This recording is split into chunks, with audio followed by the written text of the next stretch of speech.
So hello students, welcome to MLT Shiksha Sharpan YouTube channel. आज हम start करने जा रहे हैं वर्कशीट नंबर 26, डेट 29/10/2021 और सब्जेक्ट हमारा social science, social and political life. Class 8th की ये वर्कशीट है। चैप्टर अपना कौन सा है? फर्स्ट चैप्टर है द इंडियन कॉन्स्टिट्यूशन। स्टार्ट करते हैं। मेकिंग ऑफ इंडियन कॉन्स्टिट्यूशन, कैसे हमारा इंडियन कॉन्स्टिट्यूशन बना। ठीक है, during the freedom struggle the nationalist had devoted a great deal of time to imagining and planning what a free Indian would be like। अब इस line का क्या मतलब है? जब फ्रीडम का स्ट्रगल चल रहा था, नेशनलिस्ट जब स्ट्रगल कर रहे थे, तो नेशनलिस्ट थे, उन्होंने क्या सोचा, इमेजिन करा और प्लानिंग करी। आखिर जब हमारा इंडिया फ्री हो जाएगा तो आखिर हमारा फ्री इंडिया लगेगा कैसा, दिखेगा कैसा। ठीक है, under the British they had been force to obey rules that they had very little role in making. अब जब वो ब्रिटिश के रूल अंडर थे, जब नेशनलिस्ट थे हमारे, जो ब्रिटिश के अंडर थे, उनको काफ़ी फोर्स करा जाता था ब्रिटिश के रूल्स मनवाने के लिए। ठीक है, और उनको बहुत कम आज़ादी दी जाती थी। ठीक है, the long experience of authoritarian rule under the colonial state convinced Indians that free India should be a democracy in which everyone should be treated equally and be allowed to participate in government।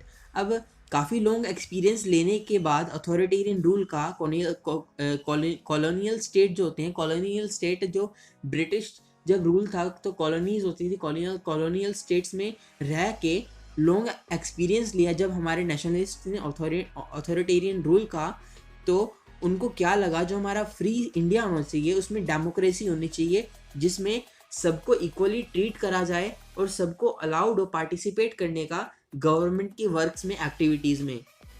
ठीक है, what remained to be done then as to work out the ways in which a democratic government would be step up in India।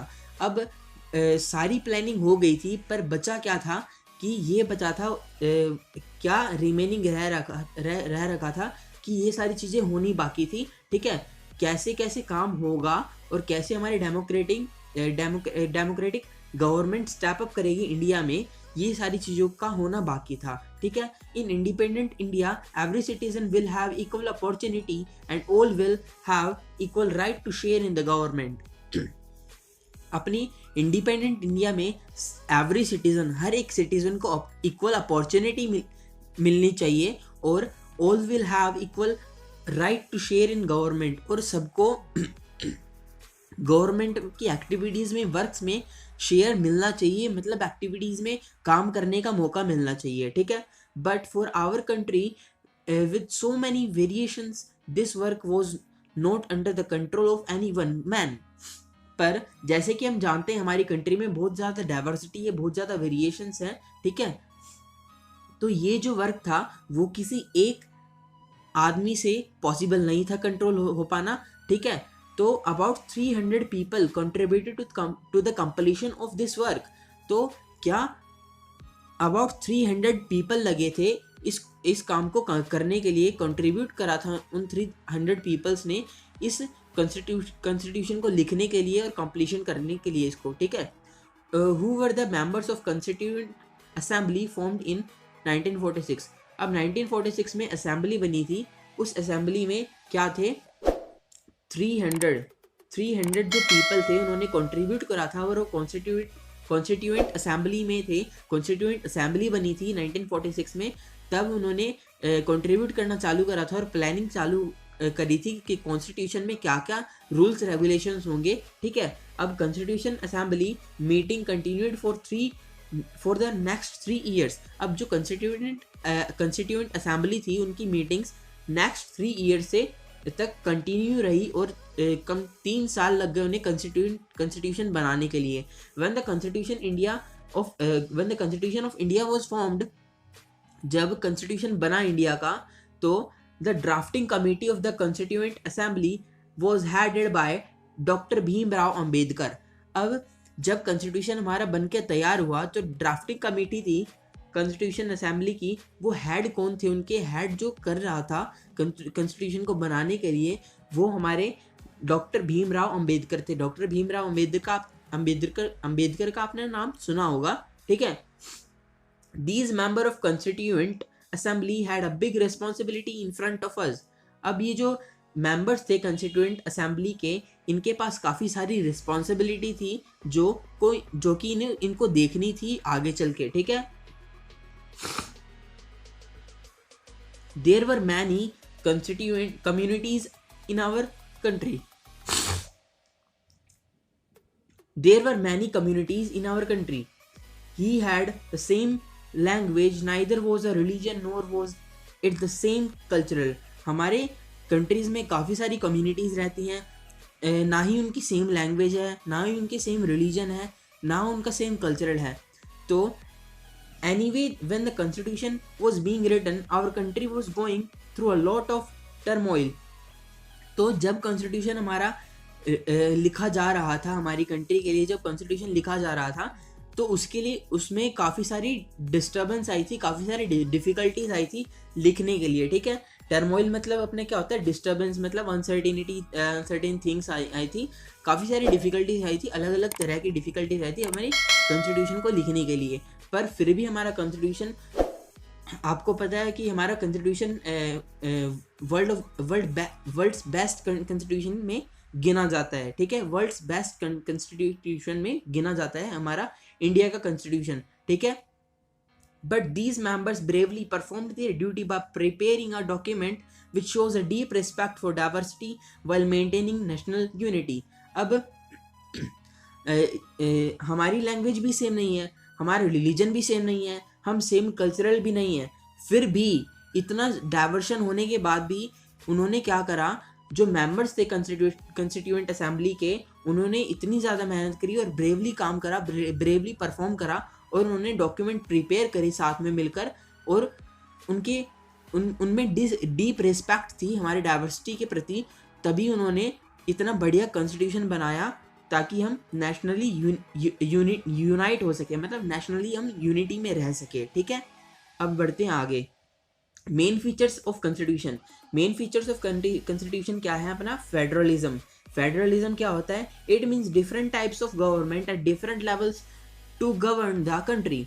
In our country government works at 3 levels. अब federalism मतलब क्या होता है? इसका मतलब होता है different types of government का होना डिफरेंट लेवल्स पे, ताकि कंट्री गवर्न हो सके, ठीक है. डिफरेंट टाइप्स ऑफ गवर्नमेंट का होना डिफरेंट लेवल्स पे, ताकि हमारी पूरी कंट्री गवर्न हो पाए, ठीक है. In our country government works at 3 levels. तो हमारी कंट्री में क्या होता है? हमारी कंट्री में जो गवर्नमेंट है वो 3 लेवल्स पे वर्क करती है. हमारा फर्स्ट लेवल क्या है? नेशनल लेवल, जिसको हम सेंट्रल गवर्नमेंट कहते हैं. सेकंड है अपना स्टेट लेवल, जिसको हम स्टेट गवर्नमेंट कहते हैं. और third at local self government level administration, ठीक है. हमारा थर्ड है अपना local self government level administration. इसमें क्या आ जाता है? अपना पंचायत राज सिस्टम आ जाता है और म्युनिसिपल कॉर्पोरेशन आ जाता है, ठीक है. The reason for this is that in a large country like India, अब ये तीन लेवल्स बनाने की क्यों जरूरत पड़ी? इन 3 लेवल्स को बनाने की जरूरत इसलिए पड़ी इसलिए इसका रीज़न था, the reason for this is that in a large country like India, क्योंकि एक लार्ज कंट्री जैसे इंडिया एक लार्ज कंट्री है, इसके लिए क्या था? इसके लिए हमें डिवाइड करना ज़रूरी था, क्योंकि डिवाइड नहीं करते तो काफ़ी मिक्सड अप हो जाता, तो फिर काम ढंग से हो नहीं पाता. इसलिए हमें क्लासिफिकेशन करना ज़रूरी था, ताकि जो काम हो वो अच्छे से हर एक लेवल पे बिल्कुल अपनी फाइनेस्ट पावर से अपनी हो सके, ठीक है. All states can have autonomous right to take decisions on certain issues. अब सारे स्टेट्स के पास अपना ऑटोनोमस राइट है, सारे स्टेट्स के पास अपना ऑटोनोमस राइट्स है अपने इश्यूज को सॉर्ट आउट करने के लिए, ठीक है. अब there are some lists in the constitutions for clarity of these issues. अब जो हमारा कॉन्स्टिट्यूशन है, कॉन्स्टिट्यूशन के लिए एक बुक है, उसमें सारे लिस्ट, सारे रूल्स रेगुलेशंस सब कुछ लिखी हुई है. तो हमारे कॉन्स्टिट्यूशन में कुछ लिस्ट हैं जो कि सारी इश्यूज को क्लैरिफाई कर देती हैं, ठीक है. अब आते हैं आगे. अब देखते हैं एक्टिविटी 1 पे. अब ये जो एक्टिविटी है बच्चों, ये एक्टिविटी फर्स्ट क्या कहती है? Write the names of your nearby bank, school, dispensary, hospital, police station, MP, MLA, councillor. Find out at which level of government they work in. अब हमें क्या करना है, हमें इसमें क्या बताया गया, फर्स्ट एक्टिविटी, ये सारी एक्टिविटी आपको खुद करनी पड़ेगी क्योंकि आप लोग अलग अलग प्लेसेस पे रहते हैं, तो अलग अलग डिस्पेंसरीज, अलग अलग हॉस्पिटल्स, अलग अलग schools, police station, MP, MLA होंगे आपके वहाँ पर, ठीक है। तो ये आपको एक्टिविटी खुद ही करनी पड़ेगी। हमें क्या करना है, हमें अपने नियर बाय बैंक्स के नेम, स्कूल, डिस्पेंसरी क्या क्या है और वो किस लेवल पे आते हैं, नेशनल लेवल पे आते हैं या स्टेट लेवल पे आते हैं या गवर्नमेंट लोकल सेल्फ गवर्नमेंट के लेवल पे आते हैं, ये सारी चीज़ें देखनी है और फाइंड आउट करना है, ठीक है। हमारी दूसरी एक्टिविटी क्या है, write the names of councillor, MLA, MP of your area and found out for which level of government they are selected. अब दूसरी अपनी क्या है, हमें काउंसलर के नाम देखने हैं, MLA के नाम देखने हैं, MP के नाम देखने हैं जो हमारे एरिया में आते हैं, एरिया के अंडर आते हैं और वो किस गवर्नमेंट के लेवल्स में है, वो नेशनल लेवल पे है, स्टेट लेवल पे है, लोकल सेल्फ गवर्नमेंट के लेवल पे है, ठीक है। अब ये सारी चीज़ें हमने देख ली, ये सारी चीज़ें, ये सारा मैंने आपको पैरा बता दिया, ये सारा पैरा बता दिया मैंने आपको, ठीक है। अब बढ़ते हैं क्वेश्चंस की तरफ। क्वेश्चंस हमारे यहाँ पर 4 क्वेश्चंस दिए हुए हैं। फर्स्ट क्वेश्चन क्या है अपना, फर्स्ट क्वेश्चन देख लेते हैं। What challenges were faced by constituent assembly in making of constitution. तो फर्स्ट क्वेश्चन का आंसर है हमारा the challenges faced by constituent assembly were we had no same language, neither was a religion nor was it the same culture। मतलब जो challenges face करे गए constituent assembly से वो क्या थे कि जो हमारी कंट्री में काफ़ी सारी वेरिएशंस थी, हमारी ना तो सेम लैंग्वेज थी, ना सेम रिलीजन था और ना ही सेम कल्चर था, तो इसलिए उनको ये चैलेंजेस फेस करने को मिले। हमारा अगला क्वेश्चन है what do you understand by federalism. तो इसका आंसर क्या होगा देखते हैं। तो सेकंड का हमारा आंसर है it means different types of government, it means different types of government at different levels to govern the country. हमारा सेकंड का आंसर ये रहा कि हमारे पास डिफरेंट टाइप्स ऑफ गवर्नमेंट्स हैं डिफरेंट लेवल्स पे हमारी कंट्री को गवर्न करने के लिए। हमारा अगला क्वेश्चन है अपना how many levels of governance are there in our country, कि हमारी कंट्री में कितने लेवल्स ऑफ गवर्नेंस है। थर्ड क्वेश्चन का आंसर है हमारा there are 3 levels of governance in our country. पहला है अपना नेशनल लेवल, दूसरा अपना स्टेट लेवल और तीसरा अपना लोकल सेल्फ लेवल जिसको हम एडमिनिस्ट्रेशन लेवल भी कहते हैं, एडमिनिस्ट्रेशन।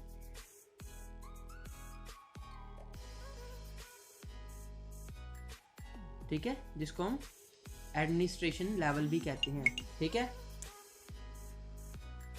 अब थर्ड वाला आंसर देख लिया हमने। अब हमारा फोर्थ क्वेश्चन क्या है, why is federal system of governance important for our country. मतलब हमारी कंट्री के लिए फेडरल सिस्टम ऑफ गवर्नेंस क्यों ज़रूरी है। तो हमारा फोर्थ आंसर है the federal system is important in our country because India is a large country. All states can have autonomous right to take decisions on certain issues। जो हमारा federal system हमारी country के लिए इसलिए important है क्योंकि हमारी लार्ज कंट्री है और हर एक स्टेट्स को अपने अपने राइट्स चाहिए डिसीजन किसी भी इशू पे लेने के लिए, ठीक है। तो अगर आपको वीडियो पसंद आई हो तो इस वीडियो को लाइक करें, कमेंट करें, नीचे बिलो कमेंट करें, शेयर करें इस वीडियो को जितना हो सके उतना अपने दोस्तों के पास, और हमारे चैनल को सब्सक्राइब करें, बेल आइकन को दबा दें ताकि आपके पास सारी नोटिफिकेशंस आती रहें और हम ऐसी लगातार सीरीज़ लाते रहेंगे आपके लिए वर्कशीट्स की। तो thank you, have a nice day.